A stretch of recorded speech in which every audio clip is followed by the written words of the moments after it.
le 24 septembre, les grands électeurs devront élire 2 sénateurs. Il y a 9 candidats pour 2 sièges. Ce lundi, nous recevons l'une des 2 femmes candidates, Anchia Bamana. Bonjour, merci d'être avec nous. Bonjour madame, bonjour mesdames. Bonjour. Permettez-moi de saluer tous les auditeurs et téléspectateurs de ce matin. Anchia Bamana, vous êtes l'ancienne maire de Sada et présidente de Maoré Solidaire.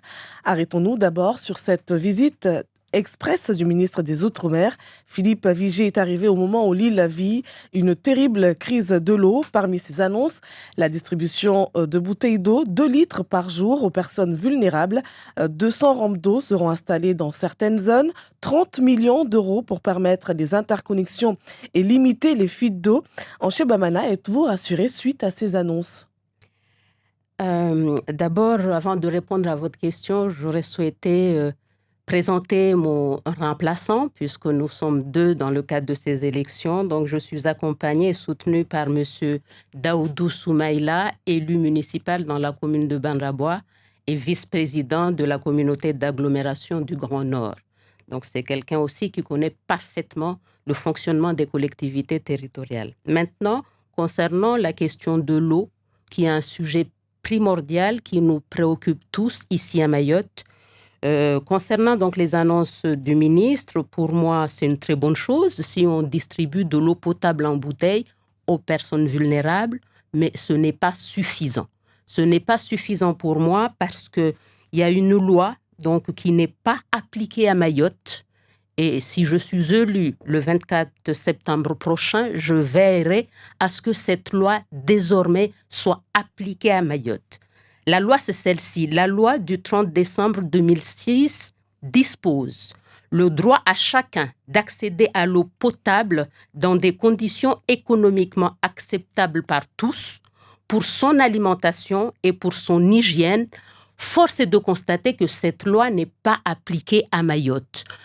Tous les écoliers, que ce soit dans le premier degré et dans le second degré, doivent aussi avoir de l'eau potable, de l'eau en bouteille, parce que l'eau distribuée par le réseau n'est pas potable, puisque le directeur de l'ARS nous dit qu'il faut la bouillir avant. Donc, il y a urgence à ce que tous les établissements scolaires, en clair, que l'État subventionne les communes pour que de l'eau en bouteille soit distribuée à tous les élèves, pas des gourdes. Les gourdes, les familles vont les remplir par quoi? Donc, il est urgent à ce que toute la population scolaire bénéficie de l'eau embouteillée au même titre que tout public en situation de vulnérabilité. Je pense au public des CCAS. Étant ancienne présidente de l'Union départementale des CCAS, il est urgent que tout ce public soit On parle détenteur. seulement de 30 000 bénéficiaires, en tout cas, qui sont déjà ciblés. Est-ce que ce n'est pas en deçà vraiment de la réalité? Parce qu'il n'y aurait... Et puis même face à cette crise qui est totalement inédite, ce n'est pas tous les Mahorais qui sont justement vulnérables face à cette crise de l'eau. Ce ne sont pas tous les Mahorais qui devraient bénéficier de cette aide. C'est pour ça que je dis, en plus, il y a un retard dans la gestion. Nous sommes tout le temps ici dans l'urgence. La crise a commencé depuis fin 2016. J'étais à l'époque maire de Sada et concernée, puisque je rappelle qu'il y avait 8 communes du sud qui étaient concernées. Donc j'étais aussi dans la gestion de cette crise en 2017. Si on avait commencé les infrastructures qui étaient parfaitement identifiées à l'époque, aujourd'hui ça fait 6 ans. Qu'est-ce qu'on a fait pendant 6 ans? Donc là, on est dans l'urgence. Moi, je dis, en attendant que les osmoseurs fonctionnent, c'est une très bonne chose, hein, les annonces, mais en attendant que les osmoseurs fonctionnent, il est urgent à ce que tout le public, notamment scolaire, les personnes en situation de vulnérabilité disposent d'une eau embouteillée subventionnée par l'État. C'est la loi du 30 décembre 2006 qui le dit.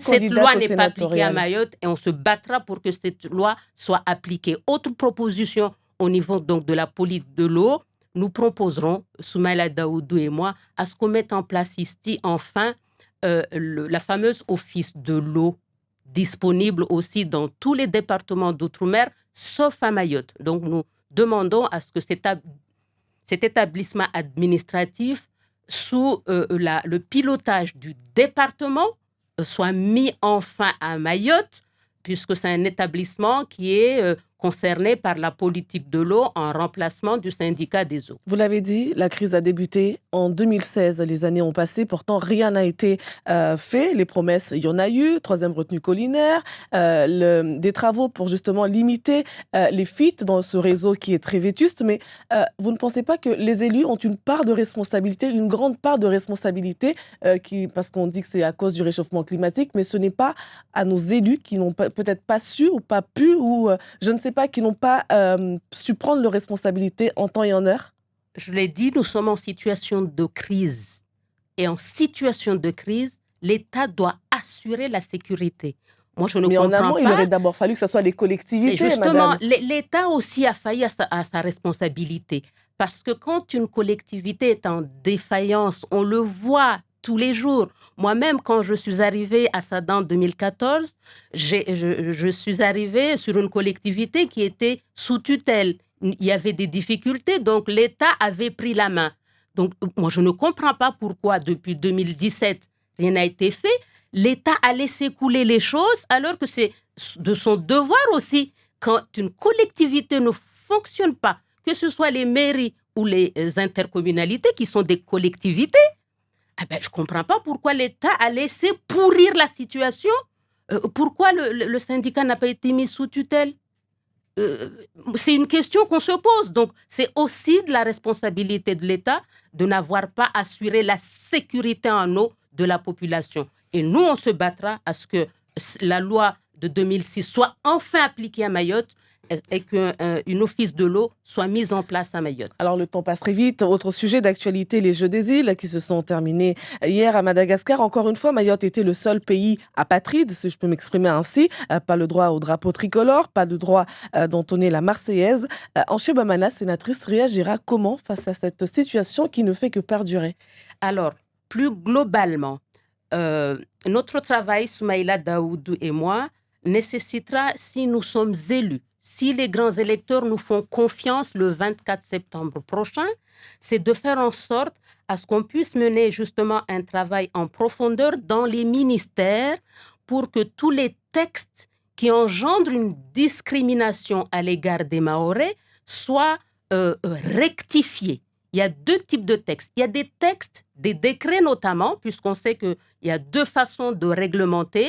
Le sénateur fait la loi au niveau du Sénat, du Parlement plus globalement, mais aussi au niveau des ministères par la prise des décrets, des circulaires, des ordonnances pour réglementer assez rapidement des sujets. Par exemple, il y a eu la question de l'eau et un décret a été pris au mois de juillet pour la question des prix de l'eau. Ça a été fait assez rapidement. Force est de constater qu'à Mayotte, il y a pas mal de textes qui ne sont pas déclinés ou qui engendrent donc une discrimination, les Jeux des îles.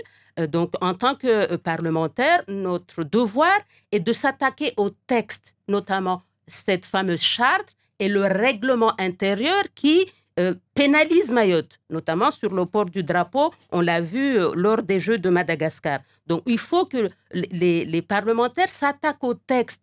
On ne peut pas passer notre temps à réagir à chaud quand les Jeux arrivent. Je pense qu'il faut qu'on porte les dossiers avant, travailler sur ces textes qui nous discriminent. Donc, il faut travailler sur la charte, il faut travailler sur le règlement intérieur qui organise ces Jeux pour que Mayotte puisse retrouver sa place. D'autres textes nous discriminent. Moi, le système de santé me tient à cœur. Les Mahorais sont discriminés, par exemple, sur le dispositif de l'évacuation sanitaire. Et en parlant de santé, justement, on sait que Mayotte est un chantier dans plusieurs domaines, dans la santé, vous le dites, la santé, l'éducation, l'économie.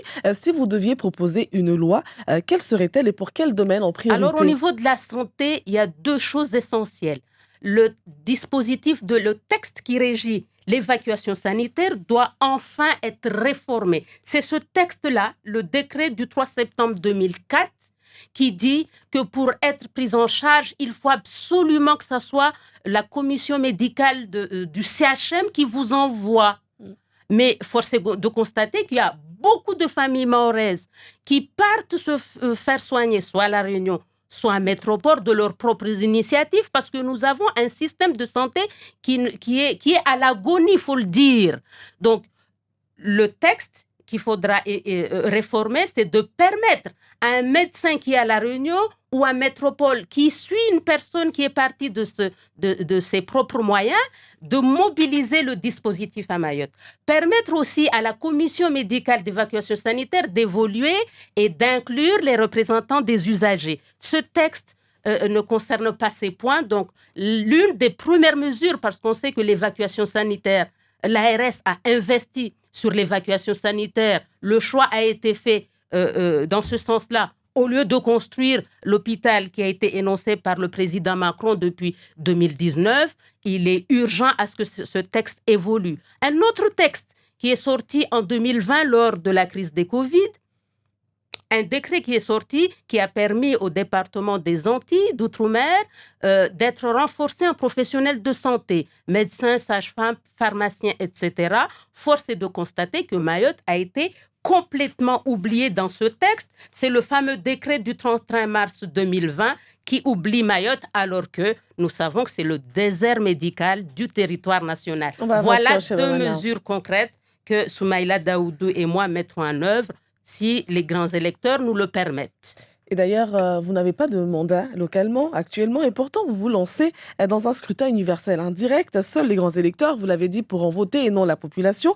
Est-ce que c'est par pure audace ou parce que vous avez des appuis qui vous rassurent? Alors, parce que je suis une citoyenne de Mayotte très préoccupée par la situation du département.